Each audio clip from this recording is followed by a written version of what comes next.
e a verdadeira missão de todo o discípulo de Jesus, é ir e multiplicar a plenitude de vida que agora tem em Jesus Cristo. E uma das coisas que nós temos visto ao longo destas semanas, todas as quartas-feiras à noite, no curso de discipulado que nós temos, o nosso curso de discipulado ele está dividido em 4 áreas: introdução, relacionamento com Deus, relacionamento com a igreja e relacionamento com o mundo. E esta próxima quarta-feira vai ser a última quarta-feira em que vamos estar a ver aprofundando o nosso relacionamento com Deus. E a partir daquilo que nós temos estado a ver, eu gostava que hoje nós entendêssemos, deixa-me dizer, se não tens vindo às quartas-feiras, tu ainda consegues vir a esta quarta-feira, não percas, porque nós vamos mais aprofundadamente, temos um tempo de comunhão entre todos, onde percebemos o que é que Deus está a fazer, o que é que Deus está a falar. Então vem esta quarta-feira, mesmo que tu não tenhas vindo às outras, porque não vais querer perder aquilo que Deus está a fazer. E eu quero ser mesmo intencional em relação a isto, porque há muitas pessoas que ainda vivem de um cristianismo de domingo. Alguém sabe o que eu estou a dizer? Não é suficiente. Não chega. Nós precisamos de mais do Espírito dele, igreja. Nós precisamos de mais tempo em comunhão uns com os outros. Nós precisamos de começar a levar o nosso cristianismo realmente a sério. E uma das coisas que nós temos visto no discipulado é como é que nós ouvimos a voz de Deus, como é que nós discernimos a voz de Deus. Quando eu tenho um momento, quando eu tenho uma visão, um sonho, uma circunstância, uma palavra, um versículo da Bíblia que salta, como é que eu sei se é Deus que está a falar ou não? Então, ao longo das últimas 3 semanas, nós estivemos a ver isso. Como é que nós aprofundamos o nosso relacionamento com Deus? Mas hoje nós vamos ver uma coisa que é igualmente importante. Estamos todos aí? Nós precisamos de entender as estratégias do inimigo. Porque eu não sei se alguém vai ser surpreendido com isto ou não, mas toda a gente sabe que está aí desde que entrou nas águas do batismo e entregou a sua vida a Jesus. Nós agora temos um inimigo. E tão importante como nós conhecermos e aprofundarmos o nosso relacionamento em relação a Deus, é nós entendermos as estratégias do inimigo que quer rebentar a nossa vida. Alguém está comigo nisso? A gente precisa de entender as estratégias dele. Em Efésios, no capítulo 6, no versículo 11, vai dizer assim: vistam-se de toda a armadura de Deus. E hoje nós não vamos falar sobre esta armadura. Nós não vamos falar desta, como é que nós nos defendemos. Hoje nós vamos estar a falar sobre conhecer as estratégias do inimigo, porque diz assim: vistam-se de toda a armadura de Deus para poderem ficar firmes contra as ciladas do... Então o diabo, a Bíblia é clara em relação a isso. Para nós que somos filhos de Deus, o diabo está a preparar ciladas contra nós. Está claro para todos? O diabo está a preparar ciladas contra cada um dos filhos de Deus, porque o objetivo dele é destruir, rebentar a nossa vida e a vida da nossa família. Esse é o objetivo dele. Sabem, eu lembro-me dos 15 anos, 16 anos em que eu joguei basquete. Nós tínhamos treinos todos os dias, de segunda a sexta. Principalmente a partir ali dos 12, 13, 14 anos. E quando nós jogávamos com uma equipa que era especialmente forte, sabem como é que eram os treinos todos dessa semana? Nós tínhamos, e várias outras equipas tinham, uma pessoa que era responsável por ver, às vezes era o treinador, às vezes era outra pessoa, em que ia ver os jogos das outras equipas com os quais nós íamos jogar. Então, nós, quando íamos treinar, nós já sabíamos previamente quais é que eram as jogadas e as estratégias da equipa contra quem nós íamos jogar no sábado ou no domingo. Está a fazer sentido para todos? Então, grande parte do treino da segunda, da terça, da quarta-feira, sabem como é que era? Era ou o treinador principal ou o segundo treinador a dizer assim: pessoal, isto é o que eles vão fazer no sábado e isto é o que eles vão fazer quando a gente jogar, isto é o que eles vão fazer no jogo. Eles vão chegar e eles têm 3 jogadas principais. Quando eles chegarem, e o base, que é quem controla ali o jogo, ele disser a jogada 1, ou a jogada 4, ou a jogada 5, vocês já têm que saber previamente o que é que eles vão fazer. Quando for a jogada 1, o que vai acontecer é, ele vai passar a bola para aquele vai bloquear, só que aquele jogador, a gente não sabia só as jogadas, a gente sabia quem é que eram os jogadores. Tu vais ficar a defender o número 9, tu vais ficar a defender o número 7, e é assim, esse número 7 que está aí, ele lança melhor. Então, como ele lança melhor, tu não podes deixar que ele lance, tu tens de estar bem à frente dele. Então, quando tu tiveres um bloqueio, ok, tu tens que passar por fora do bloqueio para não o deixares lançar. Mas aquele outro, o número 9, esse aí não lança tão bem. Então tu podes deixar ele lançar porque provavelmente ele não vai marcar. Então quando for o bloqueio, tu tens que ir pela parte de dentro porque ele é mais forte quando ele vai para o cesto do que quando ele lança. Está a fazer sentido? Nós passámos os treinos todos durante a semana. Nós já sabíamos quem é que nós íamos defender, quem é que eram os jogadores e quem é que eram as jogadas. E sabem, isso normalmente fazia com que o jogo nos corresse muito melhor do que ele podia ter corrido. Sabem que há pessoas que na sua caminhada espiritual, por não conhecerem as estratégias do inimigo, sabem que têm vida em Cristo, mas demoram a viver. Não, eu sei que Cristo é a minha vida, eu sei que Ele veio para que eu tenha vida e vida em... Então porquê é que eu não estou a viver essa vida? Então o que é que está a faltar a mim? Que já não sou eu que vivo, é Cristo que vive em mim. Então o que é que está a faltar? Irmão, Deus ama-te, deu a sua vida por ti, enviou o seu Filho para morrer na cruz, ao terceiro dia ressuscitou, mas nós precisamos de entender que a partir do momento em que nós aceitamos isso, a batalha espiritual da nossa vida nunca vai ser a mesma como foi até agora e vai ser sempre mais forte. E a Bíblia diz várias vezes ao longo da sua palavra que por causa disso muitos desistem da caminhada. Nós vemos isso acontecer com Jesus, nós vemos isso acontecer nas viagens missionárias de Paulo, nós vemos isso acontecer tantas vezes. Porquê? Porque não conseguem aguentar a carga. Então o que é que eu quero falar hoje? Sobre 5 estratégias que Satanás tem para arrebentar a tua vida. Estamos aí todos? Tira notas, abre a tua Bíblia, nós vamos começar a ver. Eu gostava, em cada ponto que eu der, eu vou deixar uma pergunta para vocês refletirem individualmente e enquanto família, enquanto pequeno grupo ou no discipulado, nós falarmos na quarta-feira também, 5 estratégias que o inimigo está a tentar para arrebentar a tua vida. E a primeira delas chama-se orgulho. Toda a gente pode dizer orgulho? Um bocado mais alto para Satanás ouvir também. Orgulho. Sabes porque é que ele não está contente? Porque se a gente começar a saber as estratégias dele, a gente vai se começar a defender melhor. E a primeira estratégia, e elas não estão classificadas por ordem de importância, isto vai acontecer ao longo da nossa vida, ele vai nos tentar com todas estas que estão aqui e com mais que não estão aqui. Mas a primeira é o orgulho. Provérbios capítulo 16, versículo 18, vai dizer assim: a soberba precede a ruína. Escutem. A soberba, a altivez, o orgulho precede a ruína. E a altivez do espírito precede a queda. Então qual é que é o objetivo de Satanás? Que nós caiamos, que nós sejamos destruídos. O que é que precede a nossa ruína? O que é que precede quando nós estamos à beira de cair? É o orgulho, Monteiro. É o orgulho que precede isso. Quando Tiago, na carta que ele escreve, está a falar sobre a amizade que nós temos com o mundo e ao mesmo tempo a tornar-nos amigos do mundo, tornando-nos inimigos de Deus. Olha o que é que ele vai dizer. Ele diz assim: Deus opõe-se aos orgulhosos. Estamos todos aí?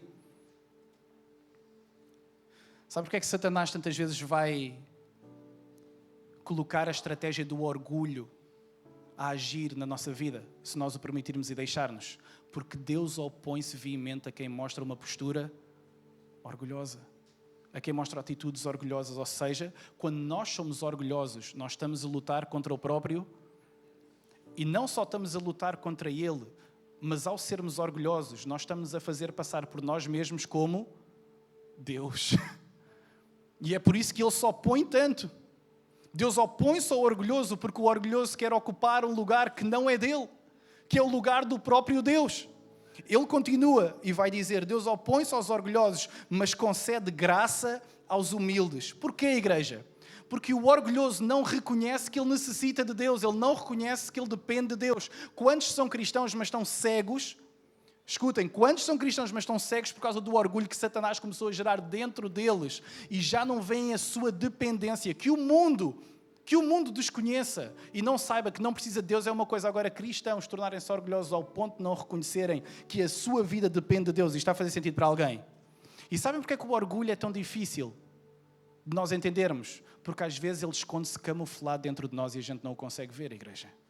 E a primeira pergunta que eu gostava que nós refletíssemos esta semana é simples: Deus, em que áreas da minha vida é que eu tenho orgulho camuflado que eu não tenho visto? Porque é tão fácil a gente ver o orgulho no nosso marido, na nossa esposa, no nosso irmão, no nosso colega de trabalho, em alguma pessoa até às vezes desconhecida. Mas, Senhor, que orgulho camuflado é que tem estado dentro de mim, que eu já nem próprio consigo ver, e que Satanás tem-me cegado, tem tapado os meus ouvidos para eu ter uma postura arrogante no meu casamento, para eu ter uma postura arrogante, se calhar, no meu contexto de trabalho. E eu gosto da Bíblia que vocês me ofereceram em março, não sei se todos lembram disso, mas deram-me a Bíblia mais ungida que existe, que é a Bíblia de Estudo do Discipulado, Nova Almeida atualizada. É maravilhosa, eu sei que já disse maravilhas em relação a ela, mas é mesmo. E sabem como é que a Bíblia lá está a escrever, nos inúmeros estudos que tem, está a descrever orgulho? Assim, o orgulho é a atitude que pode ser revelada em palavras ou ações de superioridade, soberba ou arrogância. E isto manifesta-se normalmente de duas maneiras. A primeira delas é uma atitude de superioridade em relação aos outros. E se calhar vocês lembram-se logo de vários exemplos ao longo da Bíblia em que nós podemos ver isso. Um deles para mim é Lucas capítulo 18, quando Jesus vai dar uma parábola sobre aquele fariseu e o publicano que vão ao templo orar. Alguém se lembra disso? Está lá um fariseu e está lá o publicano. E o fariseu, como é que ele começa a orar? Deu graças a Deus que eu não sou como esse que está aí. Eu dou o dízimo. Eu jejuo, se calhar ele nem consegue ver, e sabem, é isso que a religião nos faz. É isso que o orgulho nos faz, é tapa-nos os olhos para que nós não conseguimos ver aquilo que é mais evidente em nós, mas que não é assim tão evidente no outro. E quantos de nós temos estado com os nossos olhos tapados com a estratégia de Satanás de gerar orgulho nos nossos corações, para já não entendermos que se calhar grande parte de nós não conseguirmos ouvir Deus, não estarmos tão conectados como desejávamos de estar com Deus, tem sido o orgulho que foi gerado dentro do nosso coração e que nós já não conseguimos ver. Quando eu olho para essa parábola de Jesus, ele vai encerrá-la de uma forma bem clara, que diz assim no versículo 14: eu digo que este homem, o publicano, o cobrador de impostos, que fez uma oração mais pequenina que o outro provavelmente. Sabem qual é que foi a oração dele? Deus tem misericórdia. Sabem como é que Jesus acaba essa parábola? Ele diz assim: eu digo que este homem, não o fariseu, mas o publicano, não o outro, foi para casa justificado diante de Deus. Pois todo aquele que se exalta será humilhado, e todo aquele que se humilha será exaltado. Eu não sei se algum dia este fariseu teve noção, assim como se calhar muitos de nós não temos noção das coisas que estão camufladas. Eu acredito que ele estava lá e que provavelmente a premissa que estava na cabeça dele é: eu estou a dar o dízimo, eu estou a jejuar, eu estou a fazer as coisas certas. E se calhar o orgulho encheu tanto, se calhar alguns de nós pensamos: já estou há 10 anos na igreja, eu já leio a Bíblia há 20, eu já conheço Deus há 30, eu já me batizei há 40. E ao longo do processo, que coisas é que foram sendo geminadas, que sementes é que foram sendo geminadas por Satanás para nos encher com um orgulho que nos leva a achar que nós somos superiores a quem está lá fora e uns em relação aos outros, igreja. O que é que nos aconteceu? O que é que aconteceu à igreja para se tornar uma igreja orgulhosa? Quando a primeira característica, quando o primeiro traço de caráter de Jesus, quando ele se apresenta, como nós já vimos aqui na igreja na primeira aula do discipulado, que foi: eu sou manso e... Ele apresenta-se: eu sou humilde. E por acaso a humildade é o contrário do... Queres conhecer Jesus? Ele é manso e ele é humilde. Então, quando nós nos afastamos, e o que Satanás quer é que nós nos afastemos de Deus, ele vai lançar a semente do orgulho nas nossas vidas para que nós nos afastemos de Deus, porque Deus opõe-se, como nós já vimos aqui, ao orgulhoso. Senhor, que orgulho em que há em mim que hoje precisa de ser retirado. Escuta, alguns de nós viemos aqui só porque Deus quer retirar o orgulho das nossas vidas esta manhã. Mas não é só o orgulho. A segunda estratégia de Satanás vai ser a ira. Vai ser a ira. Olha para a pessoa que está ao teu lado e pergunta-lhe assim: o que é que te deixa irritado?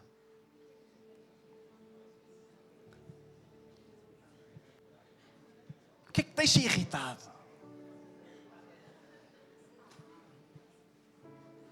Vocês sabem aquelas pessoas, a gente tem um ditado aqui em Portugal, diz assim: está aí alguém que ferve em pouca água. Sempre irritado, irmão. Calma aí. Sempre irritado, sempre irado, sempre chateado, sempre a ferver em pouca água. Caneco. Deus está a falar a vida de alguém.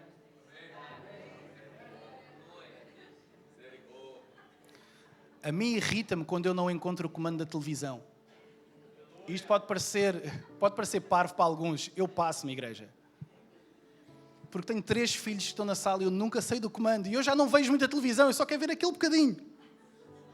E tenho que ligar a televisão no comando não que não o encontro, na televisão, num botão que eu nunca encontro. Eu sei que vocês têm o mesmo problema também.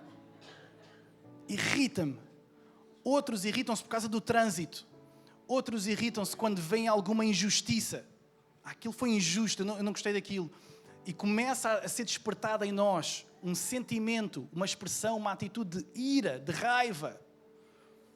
Que é o desejo, escutem, de corrigir, atacar ou destruir algo ou alguém que nos incomoda ou ameaça. Como eu vi esta injustiça, como não encontro comando, como alguma coisa me está a irritar, começa a ser despertada uma ira que é, eu quero corrigir isto, eu quero encontrar isto, eu quero resolver isto. E muitos de nós andamos irritados, andamos estressados.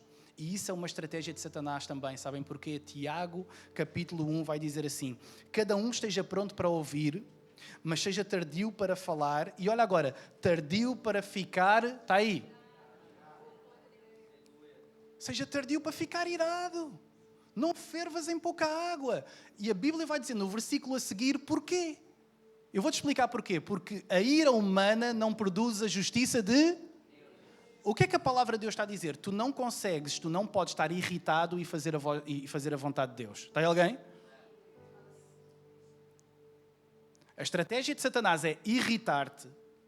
É fazer com que nós sejamos a geração mais estressada da história da humanidade. Ele nem precisa de lançar demónio. Sabe que ele não precisa de lançar demónio? Tu já está estressado. E quando tu estás estressado, tu não produzes a justiça de Deus. Tu não fazes a vontade de Deus.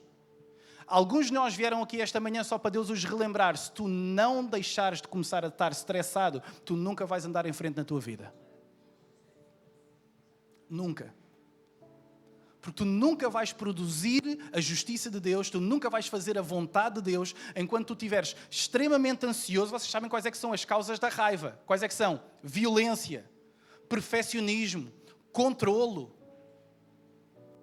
Porque quando nós estamos irritados, quem é que aqui alguma vez já esteve irritado e fez uma coisa que depois se arrependeu? Só 7. Eu vou almoçar com vocês hoje. Está a fazer sentido para alguém, igreja? É que às vezes a gente pensa que Satanás vai vir e vai lançar o demónio. Não, é coisas simples e corriqueiras da vida que a gente já deixou de entender.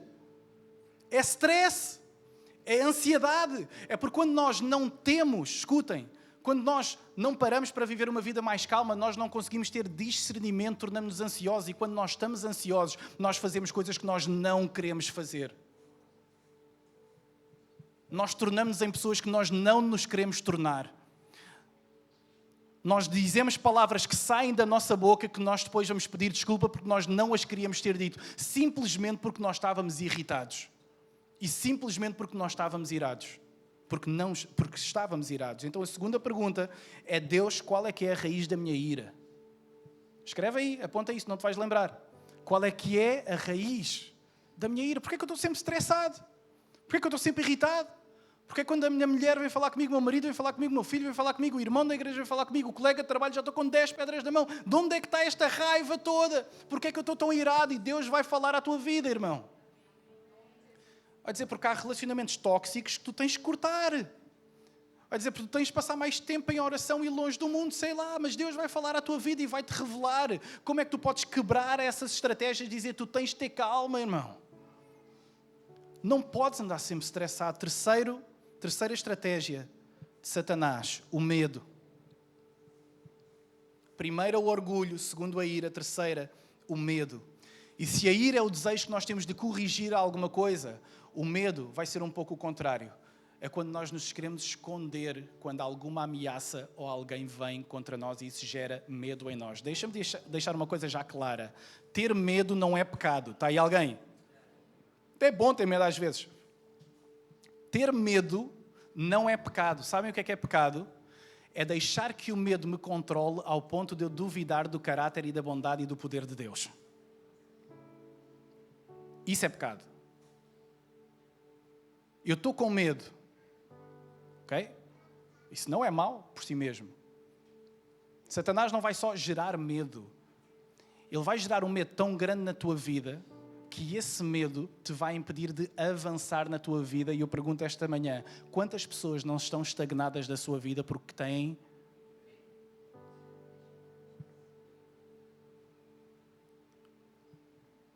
medo de avançar na vida? porque têm medo de seguir em frente, porque têm medo de ultrapassar, porque têm medo de deixar de olhar para trás, porque têm medo. E esse medo, muitas das vezes, não estou a dizer que é sempre, estou a dizer que muitas das vezes Satanás vai utilizar esse medo para paralisar a tua vida. E está a fazer sentido para alguém? Quantas pessoas é que não estão paralisadas na vida porque elas começaram a ter medo e o medo bloqueou-as? Alguma vez na tua vida tu já ficaste bloqueado porque tu tiveste medo, igreja? O que é que tem metido medo? Com medo do quê? 1 de Pedro 5,8. O apóstolo Pedro vai dizer assim: estejam alerta e vigiem. O diabo, está aí alguém? O diabo, o adversário de vocês, porque nós temos um adversário. O diabo, o adversário de vocês, ronda como um leão, rugindo e procurando a quem devorar. À nossa volta, a ver se encontra brechas. À nossa volta, onde é que eu posso entrar? Ele está à nossa volta. Primeiro versículo que a gente leu hoje, Efésios capítulo 6, versículo 11. A ver como é que ele pode preparar a cilada. Então a gente não pode estar a viver como se não houvesse inimigo, como se não houvesse estratégia. Não! Nós acordamos segunda-feira de manhã, há um medo que eu não sei de onde é que vem. Há um orgulho que eu não sei de onde é que está a vir. É Satanás a querer arrebentar a nossa vida. É sempre? Não. É muitas vezes? É. É muitas vezes a lançar ciladas contra nós. Na carta à igreja de Esmirna, em Apocalipse, no capítulo 2, versículo 10, diz: não tenhas medo do que tu estás prestes a sofrer. Tu podes dizer isso à pessoa que está ao teu lado e para alguns vai ser assim um bocadinho: uou. Não tenhas medo do que estás prestes a sofrer. Amanhã não, próximo domingo vem 30 à igreja. Ó igreja, porque nós vamos sofrer nesta vida, está aí alguém? A questão não é, este lado vai sofrer, aquele lado não vai sofrer. Este lado é mais abençoado por Deus, Deus gosta mais destes, então estes não vão sofrer tanto. Não, não é assim. Não funciona assim. Todos nós vamos passar por dor e por sofrimento. E através desta carta à igreja de Esmirna, Deus já está a dizer: pessoal, acordem para a vida, porque é inevitável nós passarmos por sofrimento. Agora escuta o que ele vai dizer a seguir. Eis que o diabo está prestes a lançar alguns de vocês na prisão para serem provados. Sim, vão acontecer algumas coisas na tua vida. Tu vais ser lançado em algumas prisões na tua vida. Tu vais ter algumas circunstâncias que não vais estar à espera. Vão acontecer algumas coisas durante esta semana que tu não vais estar à espera. O Satanás vai-te querer atacar. Satanás, o diabo, como está lá a dizer, está prestes a lançar alguns de vocês na prisão para que sejam provados. E vocês passarão por perseguição durante 10 dias. Mas ser fiel até à morte e eu te darei a coroa da vida. A Bíblia está a ser clara. Satanás vai utilizar a estratégia do medo para tentar paralisar a tua vida. E tu tens que estar à espera disso. Quantas pessoas, e nós vamos orar por isso daqui a alguns minutos, não têm sido paralisadas porque elas não apenas têm medo, mas elas têm vivido no pânico. Vocês já conheceram alguém que vive no pânico? Eu estou tão preocupado com a reunião que eu vou ter terça-feira. Eu estou tão preocupado com quarta-feira, aquela decisão que eu tenho para tomar. As pessoas vivem, não é só em medo, é o medo que gera um pânico de que elas já não têm discernimento sobre a sua própria vida. Terceira pergunta. Deus, que medo é que me tem impedido de avançar? Escreve, tu vais precisar te lembrar disso quarta-feira, ou terça-feira, ou quinta-feira, ou seja, quando for. Se há algum medo que tem impedido de tu avançares na tua vida, nós vamos orar para que isso hoje seja removido em nome de Jesus. Quarta estratégia de Satanás: aproveitar brechas para criar fortalezas. E o que é uma brecha? É uma portinha que se abre, é uma ferida que se abre, é uma fissura que se abre. Mas escutem, se uma fissura não é tratada, o que é que lhe acontece, igreja? Fica maior e fica mais profunda. E o que é que Satanás faz? Satanás pega nas brechas que há na nossa vida, nas feridas que há na nossa vida, pega nas coisas que nós nem sabemos e que nós pensávamos que já tínhamos resolvidas. Alguém alguma vez já teve alguma coisa que pensava que estava resolvida na sua vida, mas afinal não estava? Aquela coisa que tu já nem te lembras. Eu pensava que isto estava resolvido, eu pensava que esta discussão estava resolvida, eu pensava que esta questão familiar estava resolvida, eu pensava que esta questão profissional estava resolvida, mas ainda não estava resolvida. E Satanás, ele sabe que não está resolvido. E o que é que ele vai fazer? Ele vai aproveitar essa brecha que ainda está aberta para começar a criar uma fortaleza, um bloco, uma parede gigante. Igreja, é mais difícil derrubar uma fortaleza ou fechar uma brecha?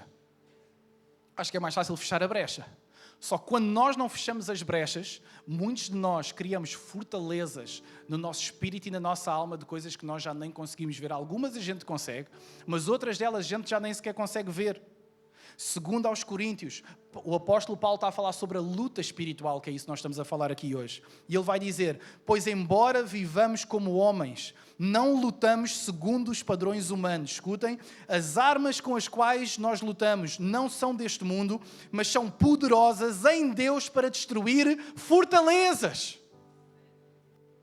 Não é à força que as fortalezas são destruídas, igreja.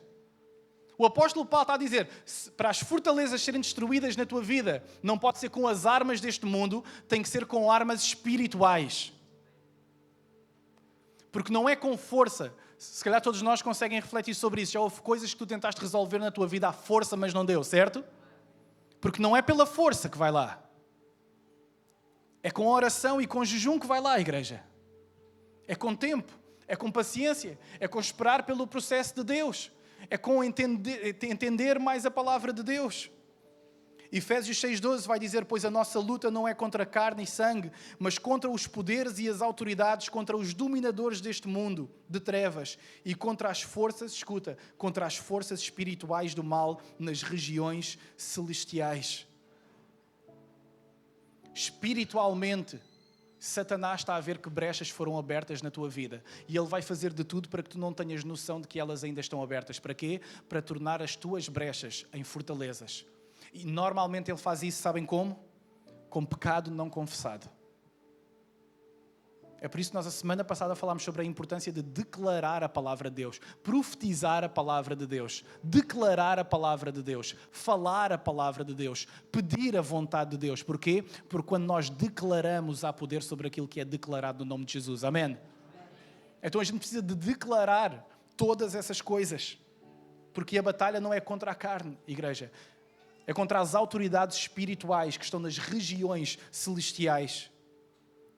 Ele utiliza isso com pecado não confessado, com feridas e acontecimentos do passado e com falta de perdão. Quantas pessoas não estão amarradas por uma destas três coisas ainda? Experiências e coisas no passado, coisas que aconteceram na nossa família há 20 anos que ainda não estão resolvidas. Está aí alguém? E que tu vês, porque é que a minha vida está travada? Uma das estratégias de Satanás é porque a brecha que não foi fechada há 20 anos atrás tornou-se numa fortaleza que hoje vai ser quebrada no nome de Jesus, eu acredito nisso. Porque a gente não vai estar aqui a lutar com força, com a carne, a gente vai estar a lutar em espírito ao Cristo que nos regenerou, que nos lavou e que pode fazer todas as coisas novas. Toda a fortaleza pode ser quebrada no nome de Jesus, igreja. Está aí alguém? Toda. André, tu não sabes a minha vida, mas eu sei, eu conheço Deus. E eu sei que Ele pode. Eu não sei onde é que está a fissura, que ficou uma brecha, que ficou uma fortaleza, mas eu sei que independentemente dela ser física, espiritual ou emocional, ser individual ou ser coletiva, ela pode ser totalmente restaurada a 100% no nome de Jesus. Quarta e última pergunta. Deus, que brechas foram abertas na minha vida que precisam de ser fechadas? Que brechas foram abertas na minha vida que precisam de ser fechadas?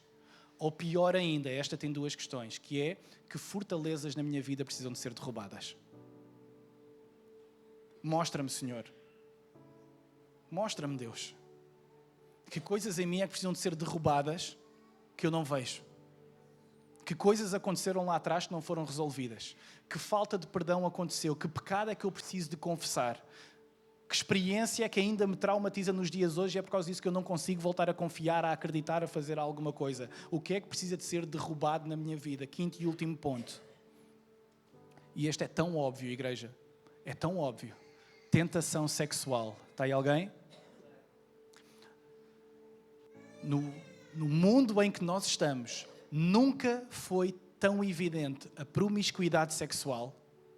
Nunca foi tão explícito Nunca foi tão óbvio, nunca foi tão claro, está em todo lugar. Alguém consegue ver isso? Muitas das vezes, Satanás vai utilizar a estratégia da tentação sexual para rebentar famílias, casamentos e manter pessoas agarradas a pornografias, a estatísticas assombrosas. Não é sobre o que está a acontecer no mundo, que do mundo a gente já não espera nada. É a quantidade de cristãos que acha que não há problema ver pornografia. É a quantidade de cristãos que não fala, não confessa para ninguém e por não confessar está amarrado por Satanás. Está aí alguém? Porque quando a gente não confessa, quando a gente não declara, quando não sai da nossa boca, Deus, eu errei, Deus, eu pequei, nós ficamos amarrados por essas coisas. E eu pergunto, quantos de nós estamos aqui esta manhã? Quantos estão aqui nesta cidade? Crentes e não crentes, amarrados pelo vício da pornografia, igreja. Que destruiu famílias, que destruiu relacionamentos entre pais e filhos, que gerou divórcios. A dor que a tentação sexual tem feito no nosso mundo é avassaladora e tem um único propósito: destruir a família. É por isso que o pessoal no mundo já vai casar à espera quando é que vai divorciar. E se isso entra dentro da igreja? É porque é normal que entre dentro da igreja. Sabem porquê? Porque há 1950 anos já estava a entrar. E Paulo vai ser claro a uma igreja, que é a igreja de Corinto, que os irmãos conhecem bem, onde a imoralidade sexual era tão evidente que, escutem, aconteciam coisas dentro da igreja que não aconteciam no mundo. O tamanho era a badalhoquice. Está aí alguém? O mundo começou a entrar tão dentro da igreja, quando a igreja olhou para ela, havia escândalos que estavam a acontecer. Quantos escândalos sexuais dentro das igrejas? Está aí alguém? Já acontecia lá na igreja de Corinto. Sabe o que é que o apóstolo Paulo vai dizer perante isso? Uma coisa muito simples. 1 Coríntios 6,18. Fujam da imoralidade sexual. Toda a gente pode dizer, fujam. Olha para a pessoa que está ao teu lado e diz, foge. Não é resiste. Não é resiste, irmão. Ninguém resiste. Porque o espírito quer, mas a carne é. Então não resiste. Não é para resistir. É para resistir às ciladas de Satanás. Para a imoralidade sexual e para a tentação é para fugir. É para ir embora. Como foi José quando a mulher de Potifar foi lá, o que é que ele fez? Foi-se embora. Ficou-lhe com um bocado do casaco. Eu não vou ficar.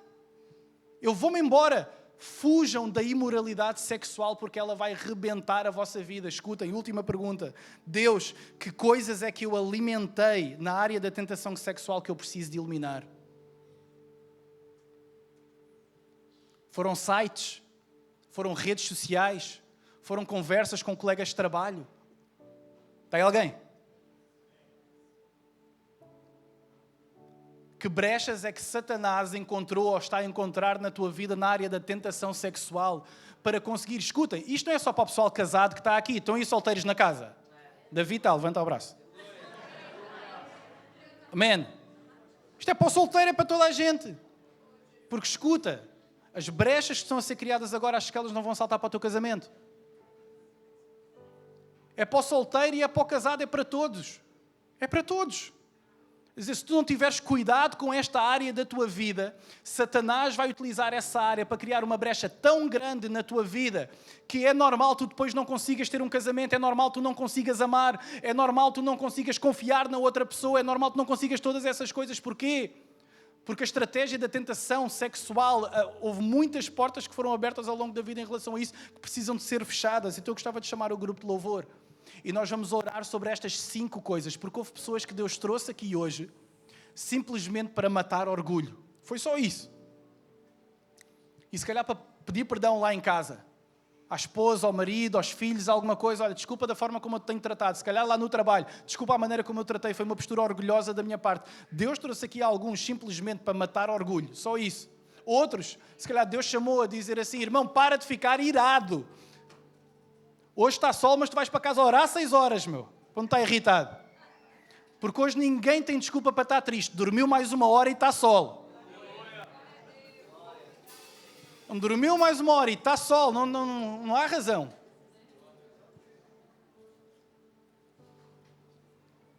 A ira, o orgulho, o medo. Que medo é que tem impedido de avançar? Que brechas é que precisam de ser fechadas e trancadas?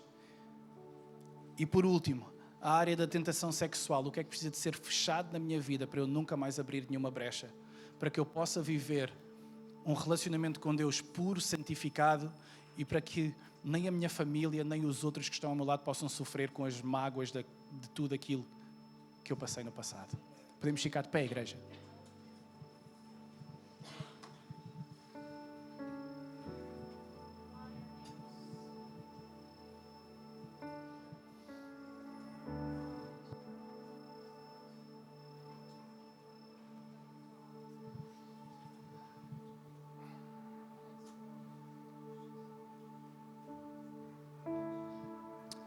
Enquanto o grupo de louvor estiver a cantar esta próxima canção, eu ia-te convidar a tu ficares em pé e a estenderes as tuas mãos se há alguma coisa que precisa de ser recebida na tua vida, se há perdão que precisa de ser recebido na tua vida, se há pecado que precisa de ser confessado na tua vida.